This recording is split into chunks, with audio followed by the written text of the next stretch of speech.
Hello, ladies and gentlemen, Nick here, and welcome to my review slash rant on Doctor Who Series 6, Episodes 5 and 6, The Rebel Flesh and the Almost People. Okay, I will be honest, I actually like it a little bit more now than I did before. But not an awful lot. Rebel Flesh more so than Almost People, definitely. That one, I did say that wasn't good to begin with when I said that in the Impossible Astral Day of the Moon review, but I still liked it a little bit more than, at least more so than Almost People is. But, okay, let's get on with it. So these episodes are written by Matthew Graham, who you may remember wrote Fear Her in Series 2, and that's widely considered the worst episode of the new series, that or Love and Monsters, or if we're lucky, Hell Bent. But that story still has quite a bit of fans, and so do these Series 2 this pair of Series 2 ones. As for me, well, like I said, I think Love and Monsters is severely underrated. I mean, it's no 10 out of 10 or anything, but I think it's severely underrated, and I think people are were judging it more on its weaker qualities, but weren't really paying attention to the stronger qualities. Fear Her, on the other hand, is it's not much. It's not really there. It's not really much. It's a near nothing story if it wasn't for the fact that it is light fluff before the finale. But yeah, I didn't think that one was too bad. I thought that was alright. It was definitely the weakest of the Russell T Davies era, the weakest of the 10th Doctor era, the weakest of the 2000 the mid to late 2000s, and the weakest story of the show, of the revived series up to the this point in the up to this point. However, the Rebel Flesh and the Almost People is actually a weak story. Well, so was Fear Her, to be honest, but this one I actually have problems with. Okay, so I did enjoy parts of it, and there were some decent, funny moments.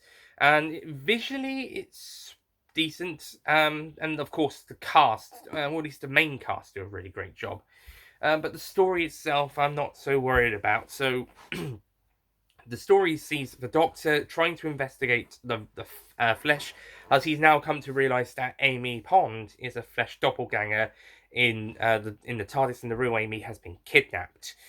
This is revealed at the end of the episode. So this is a spoiler for this story, but it's also something that happens in the episodes.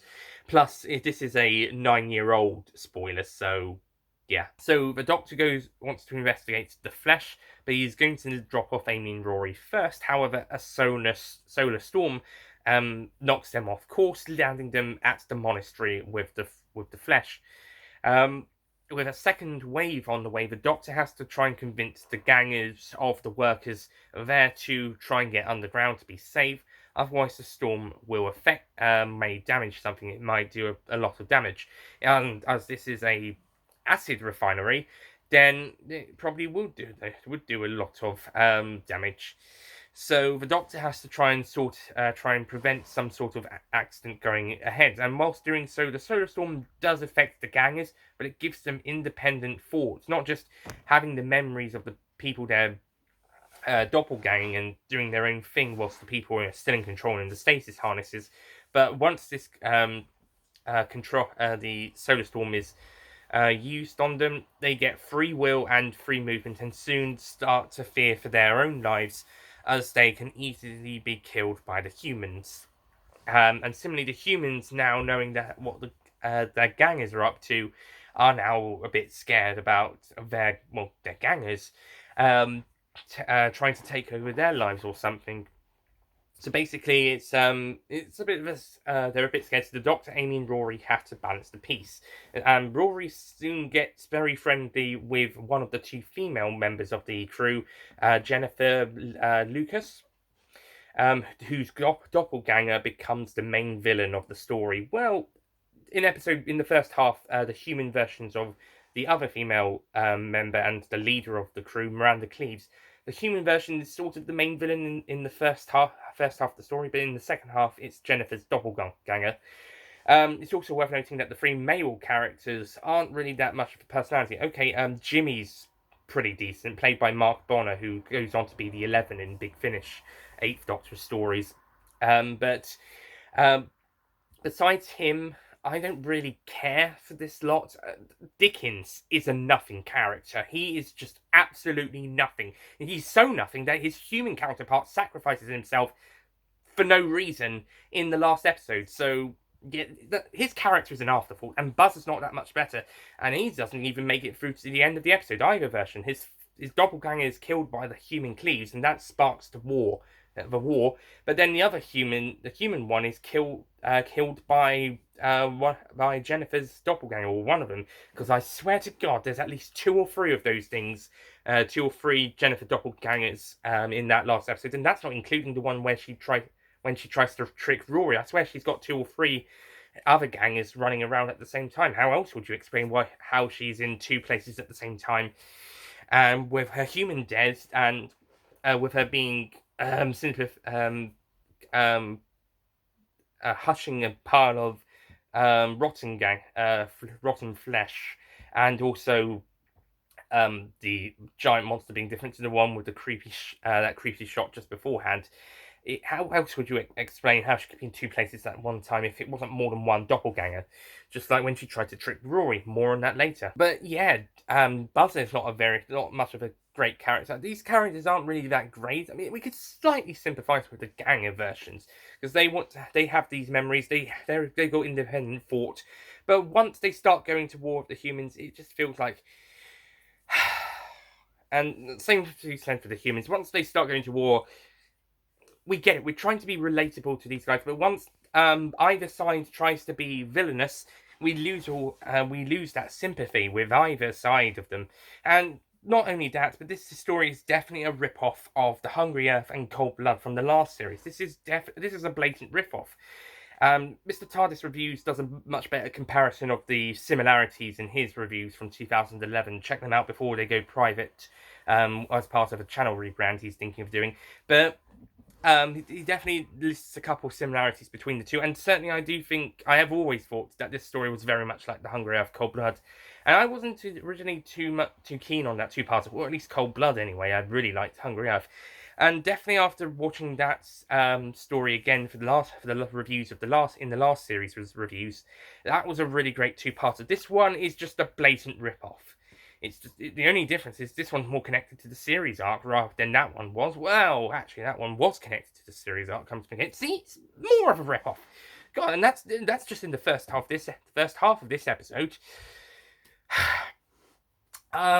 Okay, so yeah, the characters are uninteresting. The locations are pretty good. We got some decent sets in the first half, but the second half, because this is a monastery, we do go into some stone ruins, which are less interesting. Some of them could have been on location, but I'm willing to bet most of them were sets or in studio. But any location stuff was done really well. And then, yeah, and oh, by the way, the visual effects. The visual effects are atrocious in this story. I mean, there's some decent effects for the gangers, but then there's some really shit ones, like when Jennifer is punchy fist, and then the snake-like neck head, the rotten ganger flesh bit in part 6, and of course that fucking Jennifer monster at the very end. What the hell? Oh my god.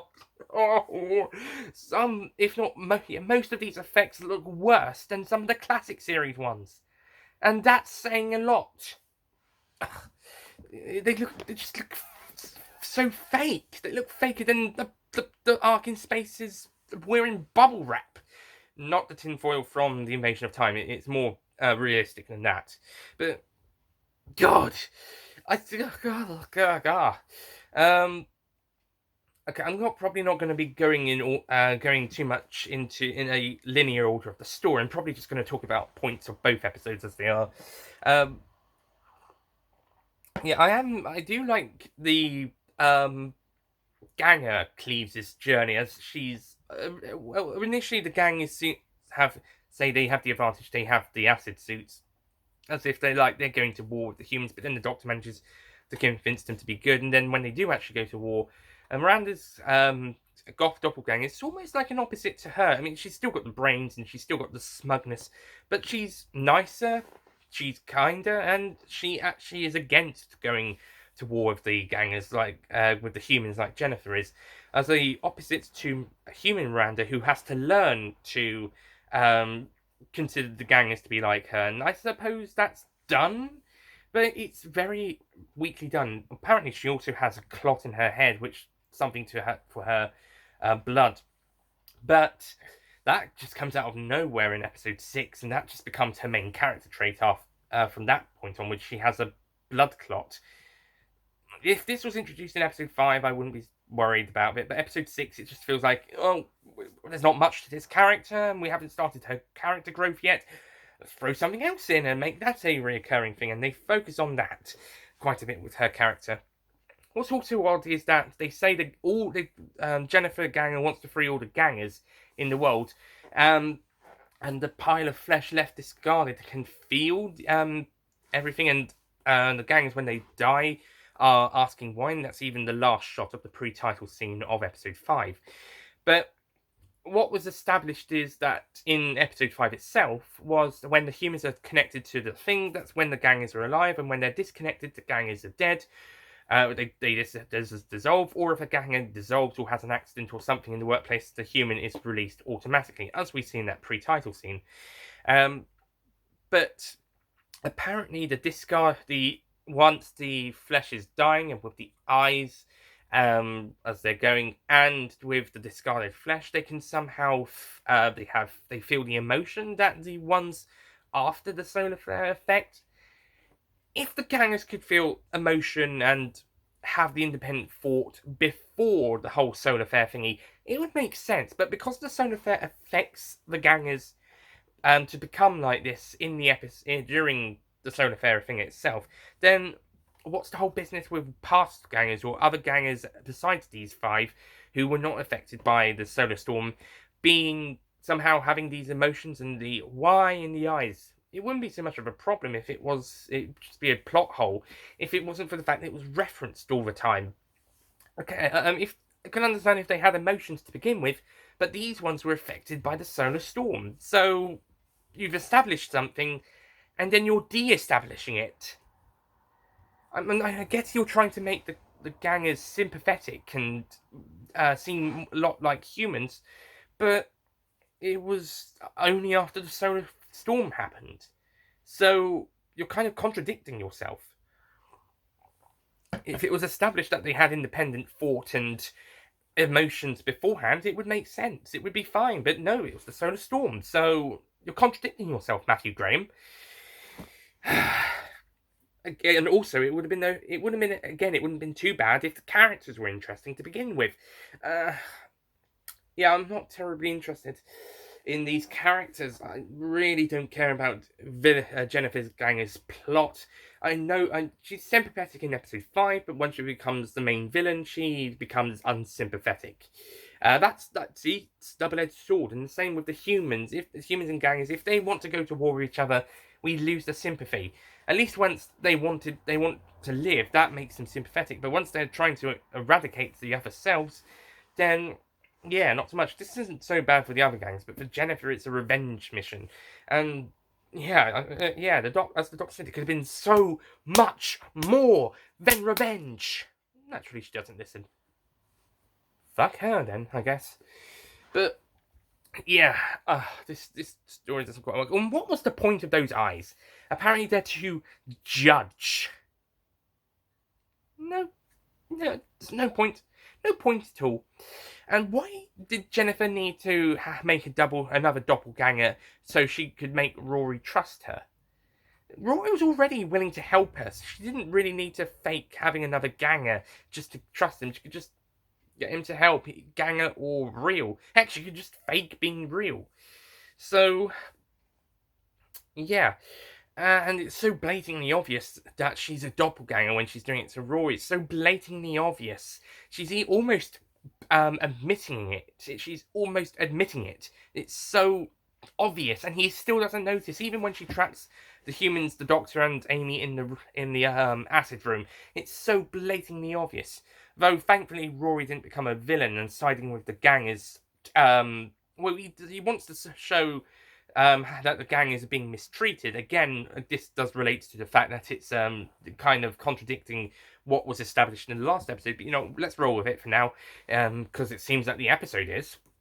But yeah, thankfully Rory doesn't become an outright villain in this story, which is good because he gets to have some great character development in this story, some great character moments, and he gets to hang out with Jennifer quite a lot. In episode 5, there is this one bit of Amy's reaction where I don't know whether it's either she's like, oh yeah, go for it, mate, go for it, yeah, comfort her, or but I'm your wife. Why are you comforting her?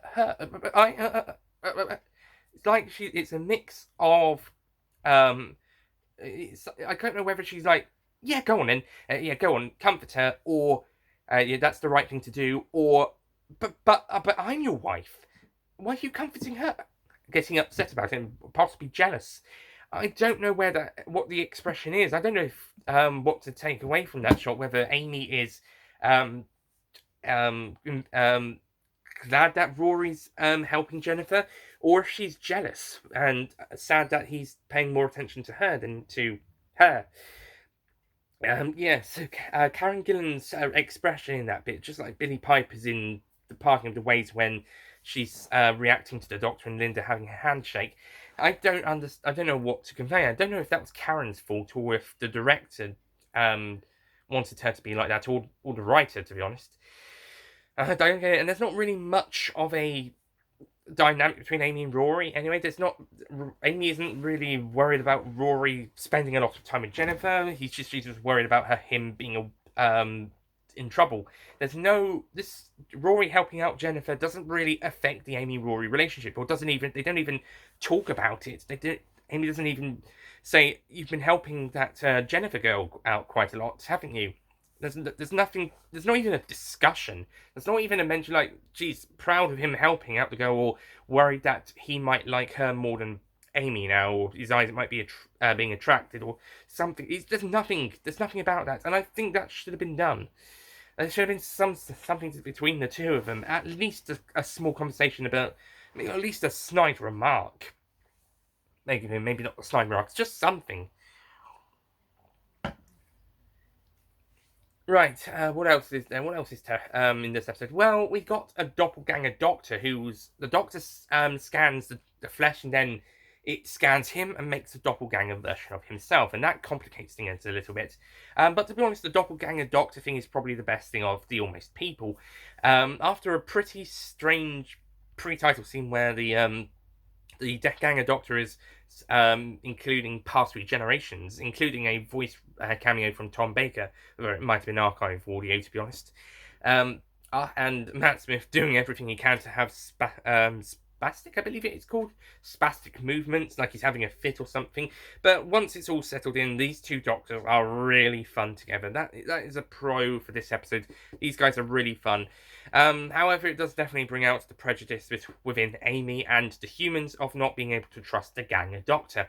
So the Doctor and the Ganger swap shoes at some point in the episode, and the human Doctor pretends to be the Ganger one, and the Ganger one pretends to be the human Doctor. I don't know when they swap the shoes, and this turns out to be a twist, but it doesn't really make sense too much. It also shows that it's the human Doctor doing most of the work once he goes off to investigate and then gets knocked out by Buzzer when they find Jennifer dying slash just died after the Ganger one killed her, and it's presumably when we hear her scream that and I think it's at the end of the Rebel Flesh, we can presume that's when the doppelganger killed her, and yeah, we can presume she's dead now.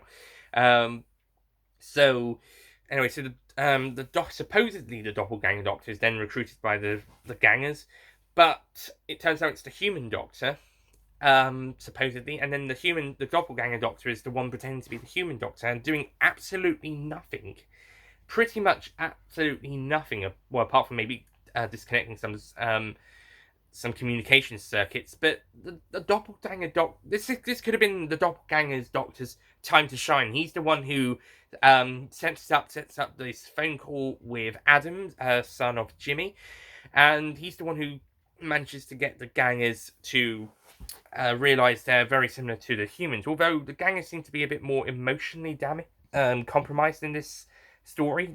Yeah, there is. I think these ones are a little bit more emotional, depending on the emotion. I mean, it's not the same emotions, but some of them are. They're definitely more emotional. Whichever emotion they are, it's definitely more emotional than the human ones. I think maybe the human ones could have been a bit more emotional as well. Oh, and now we get to the bit where the Adam pops in. Okay, guys, I think this is the worst child actor to appear in a Doctor Who story. Possibly one of the worst child actors I've seen.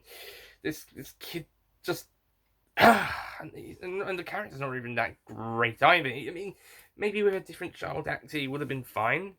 I know he's supposed to be 5, just turning 5, although I think the kid looks more like 6 and he sounds more like he's 3. But God, he's not. He's the no. It's just absolutely tedious to watch and hear this character. Um, I don't want to bash him because he's a good actor, but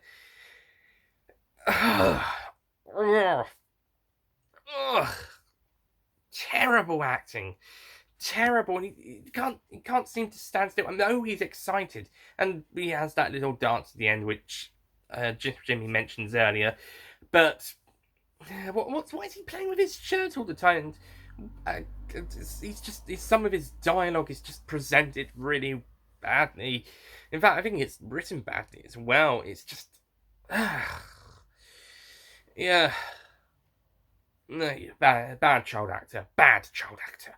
I don't want to go too harsh on him, but bad child actor, especially after some really good ones earlier this series. We had the boy from A Christmas Carol. I wasn't so keen on the girl from The Impossible Astronaut Day of the Moon, but she did okay for what she did. We had the boy from The Curse of the Black Spot. He was great, and we got the boy from Night Terrors. He'll do well for his scenes. He's supposed to be about 5 as well, I think.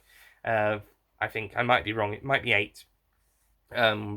We'll get to that, but yeah, he does okay for what he's got. And then when we get to the next series, we'll have some child actors who are kind of left, right, and centre, but nowhere, in the case of the weaker side, nowhere near as bad as this kid. So, yeah, this kid's just. And the award for the worst child actor in a Doctor Who story goes to this kid. Okay, let's get back onto something positive. Well, after that bit, Jimmy's dead. The human Jimmy's dead, so the gang has to take over. So the human Cleves and gang of Cleves, the human Dickens and gang of Dickens, and the gang of Jimmy, along with the Doctor, both human and ganger, Amy and Rory, both human, of course. Well, Rory is anyway. Amy's not, but she thinks she is. But they try to escape, and then the Jennifer monster turns up. So much for positives.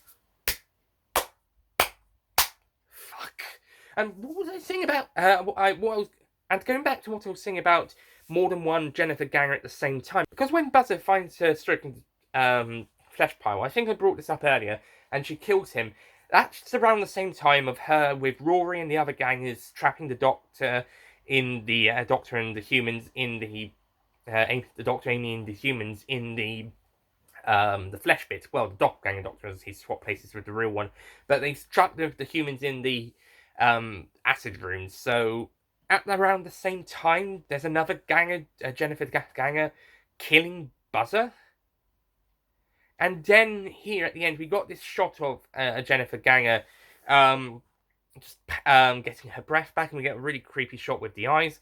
And then we hear a noise, and the eyes react, and then we see the Doctor and company encountering a Jennifer ganger turning into this atrocious monster. So, are you telling me there is a second Jennifer ganger out there? Not the one that fell into the acid in the fight when they tried to trick Rory, but another one. It's like 3 of them in this episode. And if it wasn't supposed to be the same one, then how could she be in the same place at 2 places at the same time? Twice!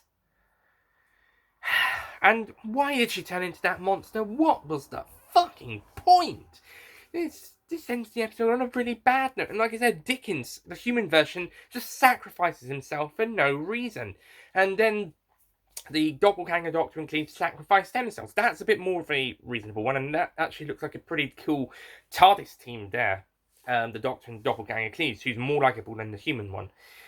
Speaking of which, Raquel Cassidy does a pretty good job as the character in the role in episode 5. I know Raquel Cassidy from the Worst Witch TV series as Miss Harbroom, and she does really well in the first half of the story, but in the second half, not so much. Although I do buy the Doppelganger wanting peace rather than war, whilst the human one wants war rather than peace. Until later towards the end, and then she and Dickens have to start answering some questions. By the way, Jimmy and Dickens are now officially human by now. Their flesh has stabled. So, yeah, the episode ends on a pretty bad note with that Jennifer Ganger monster thing. Fuck that.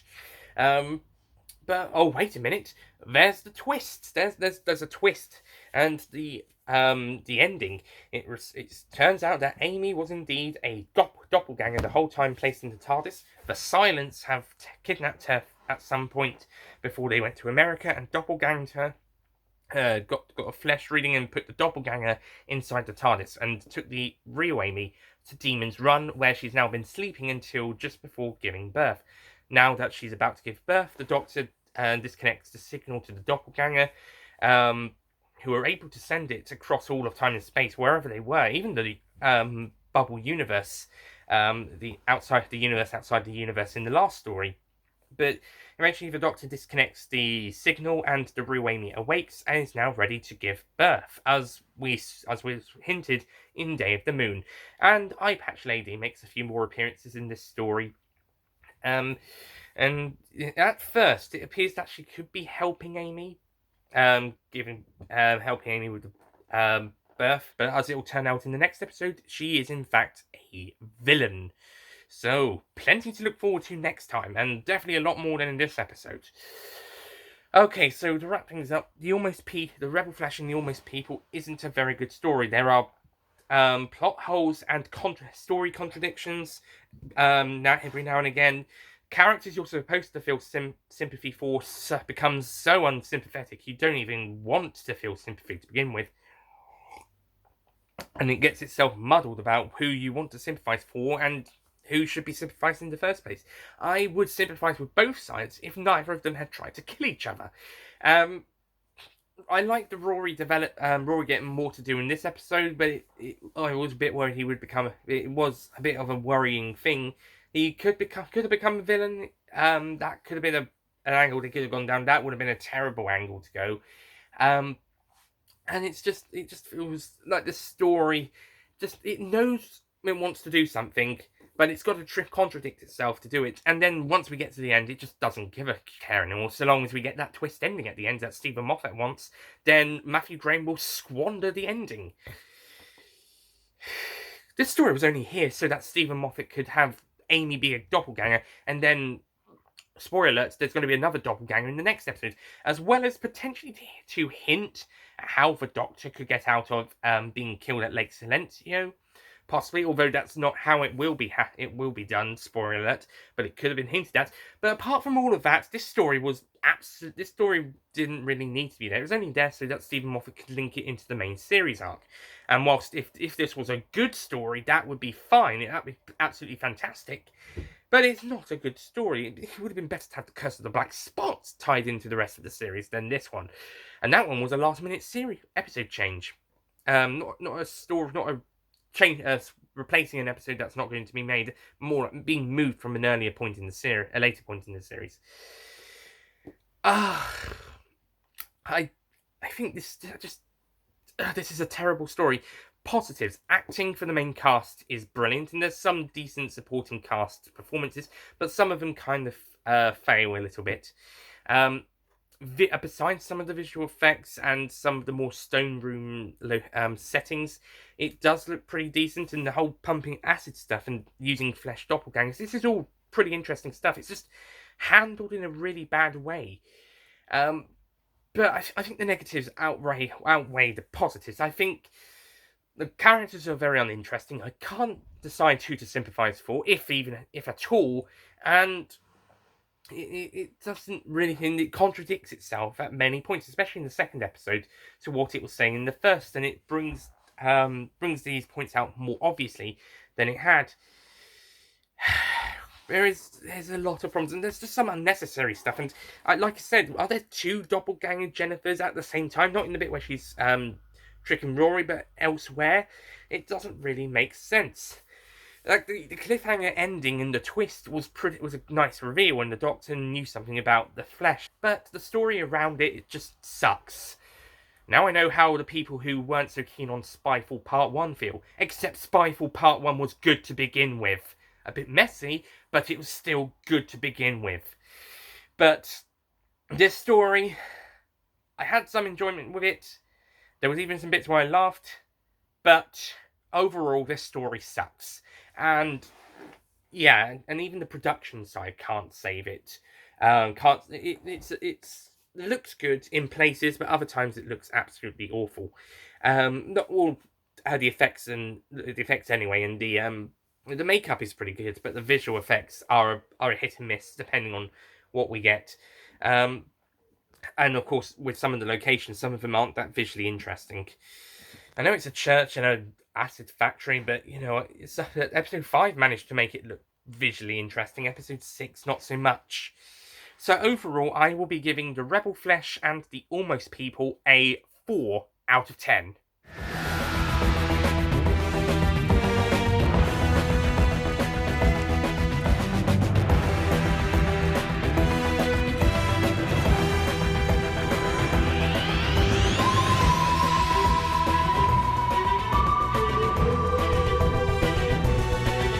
And I think that's generous. I think that's being nice.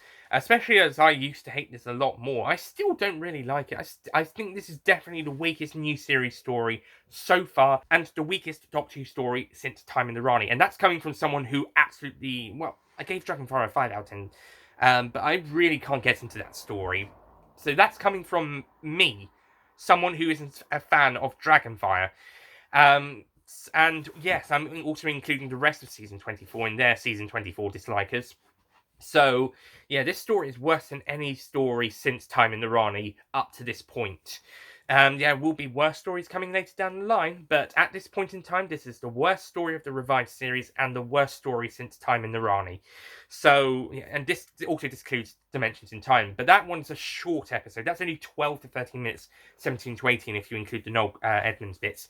That's also those are also minisodes, and if you don't really count those two anyway, then those two don't count for you. So, yeah. So don't worry about them then.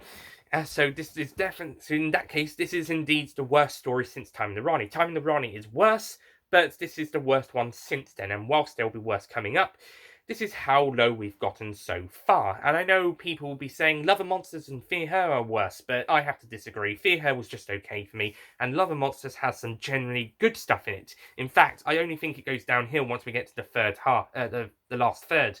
But this story has a lot of problems and has a very shaky grounding for it. Has some good ideas going for it, but it contradicts itself. And the supporting characters, like in Curse of the Black Spot, aren't that interesting for the most part. And when you're trying to sympathise with them, you end up not doing it because you can't. But at least Rory gets some good stuff to do in this episode.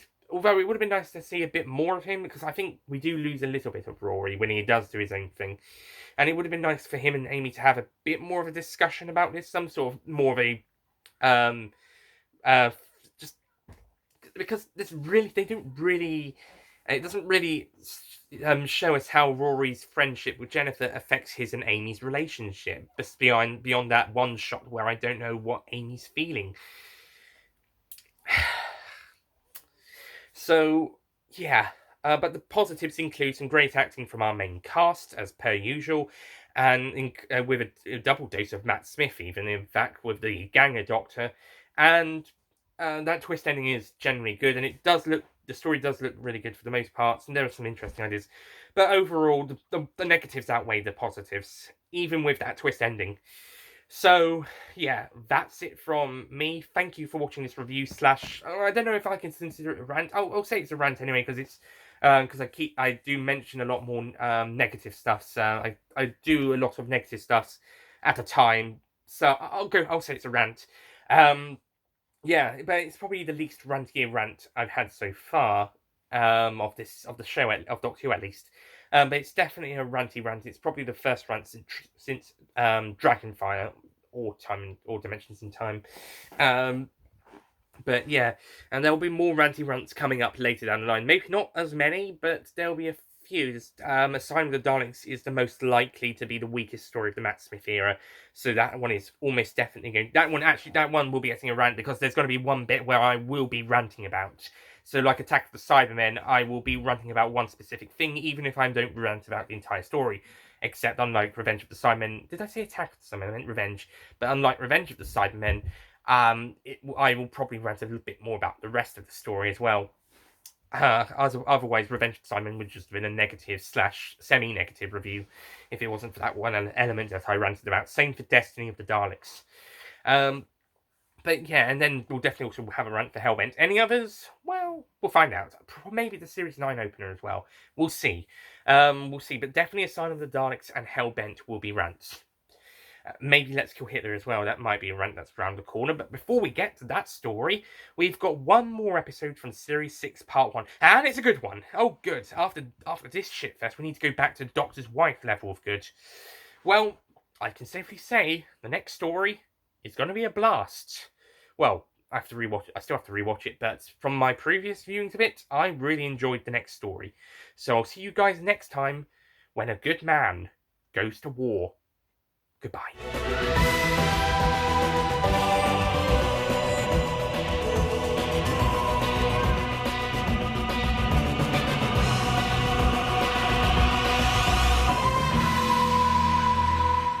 Don't forget to click below to subscribe to the official Nicholas Payne Retro YouTube channel. Hello, ladies. Sorry. Will you stop fucking burping? I think I'm going to get mostly cross about the burping. And not by anyone in this episode, by me.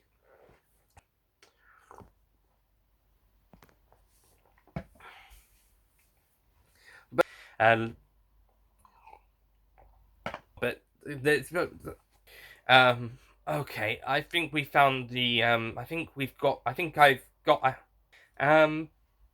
Night Terrors. Well, Night Terrors and the girl who and the man goes to war. We have babies who are probably the best actors of two of the best actors of the. No, she'll skip the babies because when Buzzer finds her stroking the flesh pile and then kills Buzzer when she when she kills him. But as it turns out, she will be in fact a villain. She is in fact the villain, and we'll see her in. But it happened knowing something about that, and it's sort of like a Seventh Doctor thing where that's not a Seventh Doctor thing, but it's the weakest Doctor Who story since Time in the Rani. So if you don't count those two episodes, then if you don't count those two, then this is definitely the worst episode since Time in the Rani. So Dimensions in Time, and those two don't even count.